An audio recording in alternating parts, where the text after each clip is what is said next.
Assalamualaikum warahmatullahi wabarakatuh. Pertama-tama, marilah kita panjatkan rasa puji dan syukur kita kehadirat Allah Subhanahu wa Ta'ala yang telah melimpahkan rahmat berupa kesempatan dan kesehatan kepada kita, sehingga kita telah dapat melaksanakan Zoom pada kesempatan kali ini. Selawat beserta salam tak lupa pula kita kirimkan buat arwah junjungan kita, yakni Nabi besar Muhammad Sallallahu Alaihi Wasallam. Pertama-tama kami ucapkan terima kasih dan yang kami hormati Bapak Dr. Zul Afdal SPD MPD selaku dosen pengampu mata kuliah Ekonomi Internasional.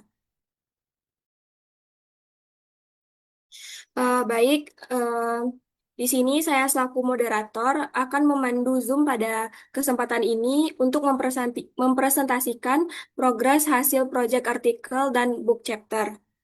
eh, di mana eh, yang berjudul Migrasi Tenaga Kerja Didik Indonesia ke Negara Maju, Fenomena Brain Drain dan Faktor Pendorong Penariknya. Adapun anggota dari tim kami yaitu Dinda Ananda Saza, Elsa Sania, dan juga Ferisa Nabila. Dalam membuat proyek artikel ini, kami melakukan beberapa tahapan siklus siklus pertama yaitu orientation, siklus kedua project topic presentation, siklus ketiga information gathering, siklus 4 planning dan siklus 5 eksperimen. Next. Nah, untuk penjelasan di siklus satu ini akan saya persilahkan kepada Dinda untuk menjelaskannya. Kepada Dinda disilahkan. Baik, terima kasih kepada moderator. Di sini saya akan menjelaskan siklus satu yaitu orientation. Yang pertama, tema yang diangkat oleh kelompok kami yaitu adalah pergerakan faktor-faktor produksi antar negara.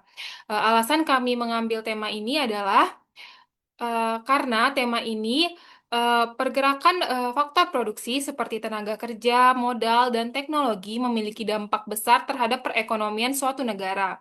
Mobilitas faktor produksi yang tinggi dapat meningkatkan efisiensi, mempercepat pertumbuhan ekonomi, serta mempengaruhi keseimbangan tenaga kerja dan investasi di berbagai negara. Dalam era globalisasi, banyak negara saling bergantung dalam hal tenaga kerja dan investasi. Lalu selanjutnya pada siklus 2 yaitu Project Topic Presentation. Pada siklus 2 ini, kelompok kami membahas materi mengenai pergerakan faktor-faktor produksi antar negara. Adapun definisi konsep pergerakan faktor produksi antar negara.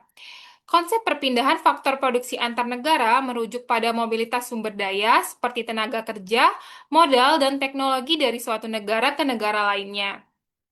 Proses ini dipicu oleh berbagai faktor, termasuk perbedaan dalam upah, kondisi ekonomi, dan potensi keuntungan yang ditawarkan oleh masing-masing negara. Adapun faktor-faktor produksi yaitu yang pertama tenaga kerja, dua modal, yang ketiga sumber daya alam, dan yang keempat kewirausahaan, serta yang terakhir teknologi. Lalu adapun kelompok kami mengambil contoh-contoh kasus yang berkaitan dengan tema yang kami angkat, yaitu yang pertama tentang migrasi tenaga kerja Meksiko ke Amerika Serikat. Pada tahun 2019, sebanyak 11,6 juta orang Meksiko tinggal di Amerika Serikat, dengan sebagian besar di antaranya bekerja sebagai tenaga kerja. Migrasi ini disebabkan oleh perbedaan upah dan kesempatan kerja antara Meksiko dan Amerika Serikat. Banyak warga Meksiko yang berpindah ke Amerika Serikat untuk mencari pekerjaan yang lebih baik dan meningkatkan pendapatan mereka. Lalu adapun contoh kasus yang kedua yaitu migrasi tenaga kerja Tiongkok ke Indonesia, yang mana merupakan sebuah kasus nyata adanya pergerakan faktor produksi antar negara. Banyak perusahaan Tiongkok yang berinvestasi di Indonesia dan membawa tenaga kerja dari Tiongkok untuk bekerja di proyek-proyek infrastruktur, manufaktur, dan pertambangan. Sekian materi yang dapat saya sampaikan. Saya kembalikan kepada moderator. Baik, terima kasih Dinda. Selanjutnya untuk siklus 3 dan siklus 4 itu akan dijelaskan oleh rekan saya, yaitu Ferisa Nabila. Kepada Ferisa Nabila disilahkan. Baik, terima kasih kepada moderator. Di sini saya akan menjelaskan tentang siklus 3 yaitu information gathering. Kami telah mengumpulkan beberapa informasi dari berbagai sumber untuk mendukung pemahaman kita tentang topik ini. Pada tahap information gathering, kami mengumpulkan informasi dari berbagai sumber terkait topik pergerakan faktor produksi antar negara yang mencakup perpindahan tenaga kerja, modal, dan sumber daya antar negara karena perbedaan kondisi ekonomi dan kebijakan. Menurut sumber dari peneliti, pergerakan ini terjadi karena perbedaan tingkat upah, ketersediaan modal, teknologi, dan kebijakan ekonomi antar negara. Next. Selanjutnya itu faktor dan dampak. Faktor pendorong utama antara lain upah tinggi, peluang investasi, dan stabilitas ekonomi. Hambatannya meliputi regulasi ketat serta perbedaan bahasa dan budaya. Dampak positifnya adalah meningkatnya efisiensi dan output global, serta transfer teknologi. Namun, ketergantungan pada negara maju dapat menghambat kemandirian ekonomi lokal. Next. Contoh kasus dan kesimpulan. Contoh nyata terjadi di kawasan industri Morowali, di mana tenaga kerja asing asal Tiongkok bekerja di sektor pertambangan. Hal ini mencerminkan dinamika global dalam mobilitas faktor produksi untuk mengoptimalkan seperti dikatakan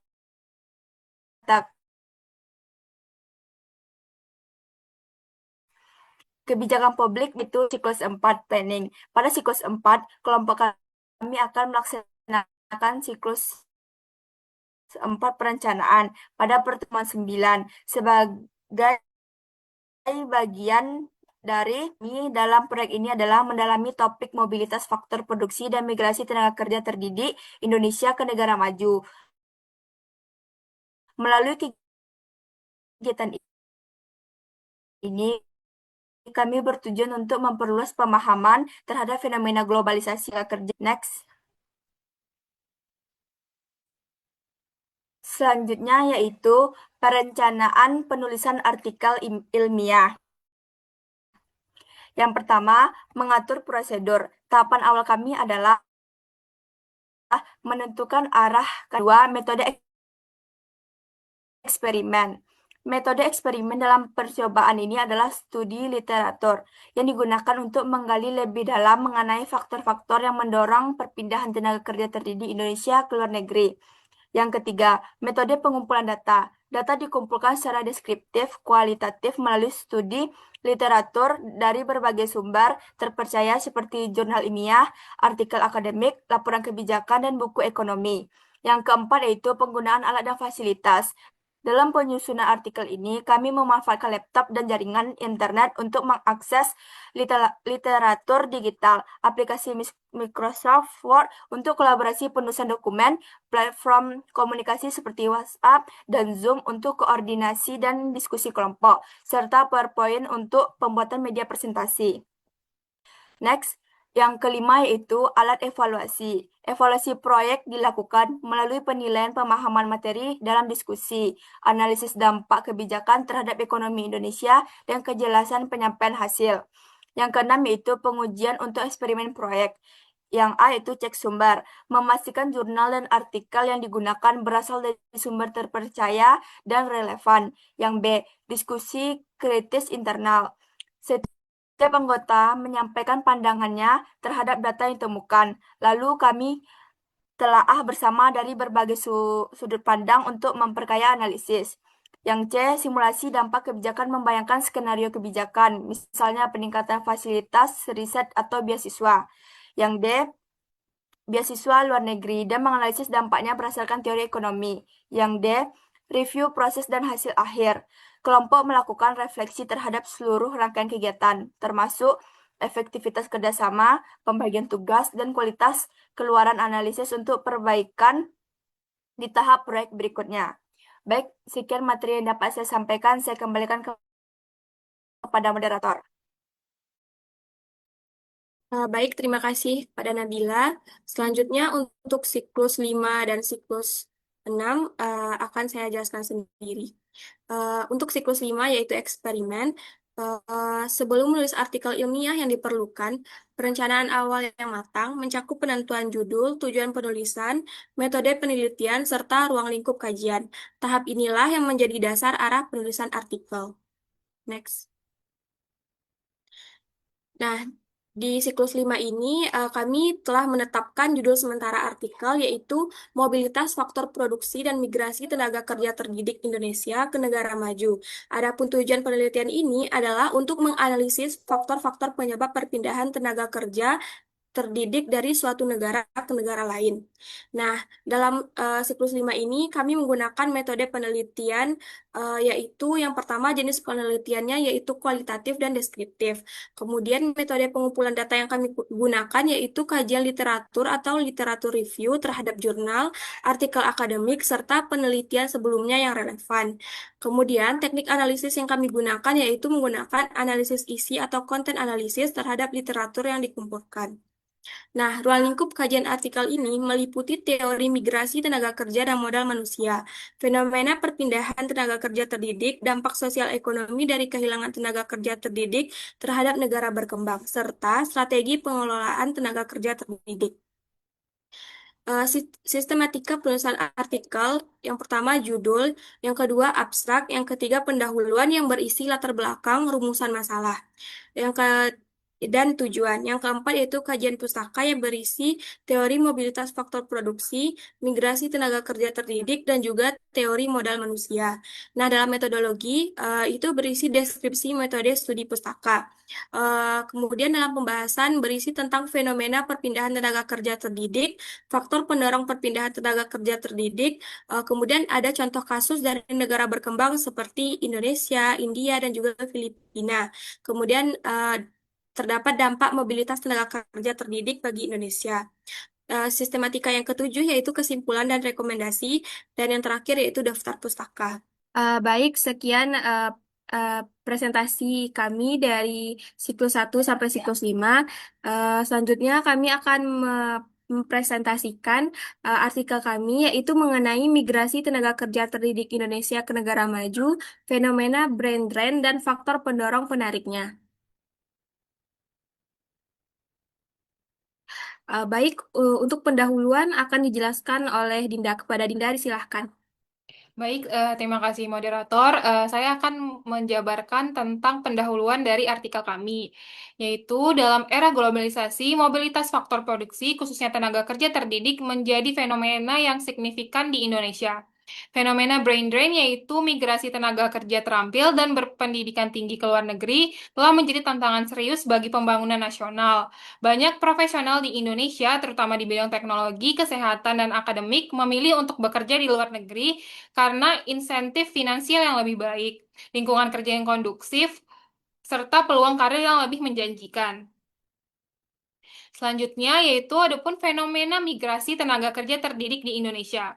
Selama 2 dekade terakhir, terjadi peningkatan signifikan migrasi tenaga kerja terdidik di Indonesia ke negara-negara maju seperti Australia, Jepang, Amerika Serikat, dan negara-negara Eropa Barat.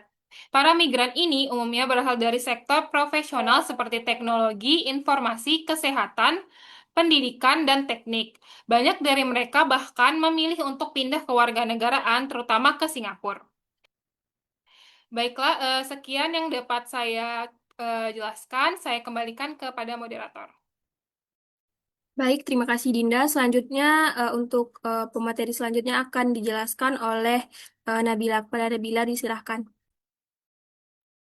Baik, terima kasih kepada moderator. Di sini saya akan menjelaskan tentang faktor pendorong pergerakan tenaga kerja terdidik. Terdapat 4 faktor migrasi tenaga kerja yang memiliki keterampilan tinggi telah menjadi topik penting dalam perkembangan sumber daya manusia di Indonesia. Banyak individu yang memiliki gelar sarjana, magister, dan doktor dari berbagai bidang seperti teknologi, kesehatan, pendidikan, dan rekayasa memilih untuk memperluas karir mereka di luar negara. Terdapat 4 faktor utama yang mendorong migrasi tenaga kerja terdidik.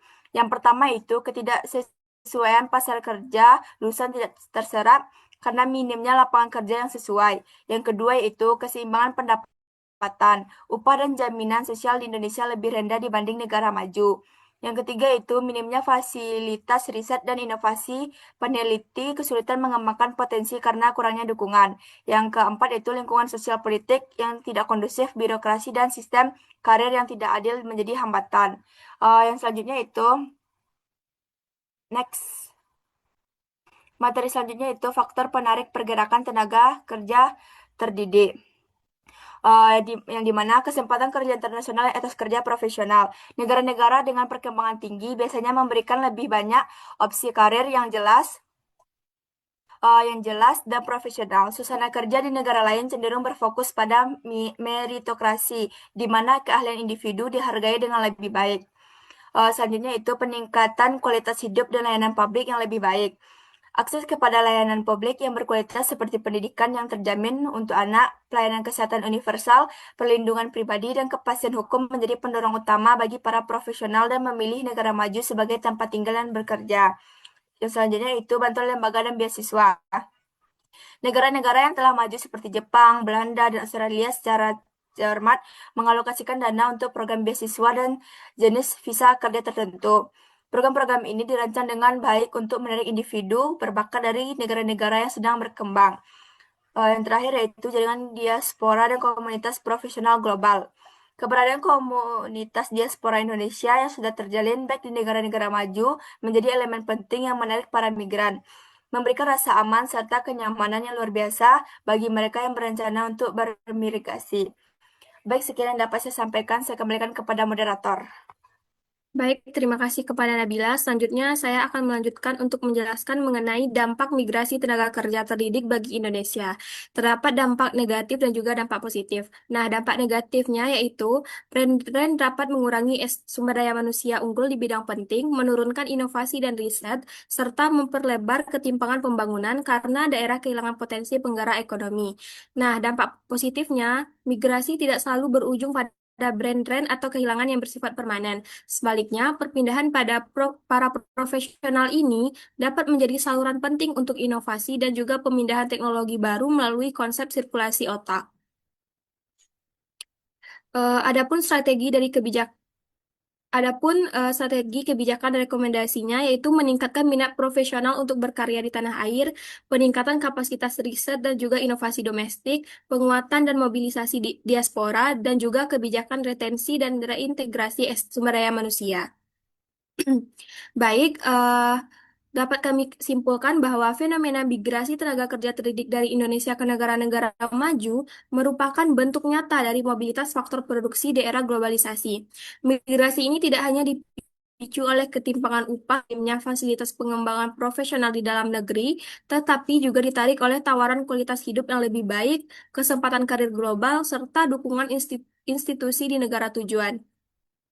Nah, fenomena brand-brand yang terjadi mencerminkan adanya tantangan struktural di Indonesia, mulai dari ketidaksesuaian antara kualifikasi tenaga kerja dan kebutuhan pasar hingga lemahnya ekosistem riset dan inovasi. Nah, sekian pemaparan artikel yang dapat kami sampaikan. Jika terdapat kekurangan dalam artikel kami dan juga kesalahan dalam penyampaian, kami mohon maaf, dan kami berharap artikel ini dapat berguna dan juga dapat dijadikan sumber ilmu bagi kita semua. Saya sudahi. Assalamualaikum warahmatullahi wabarakatuh.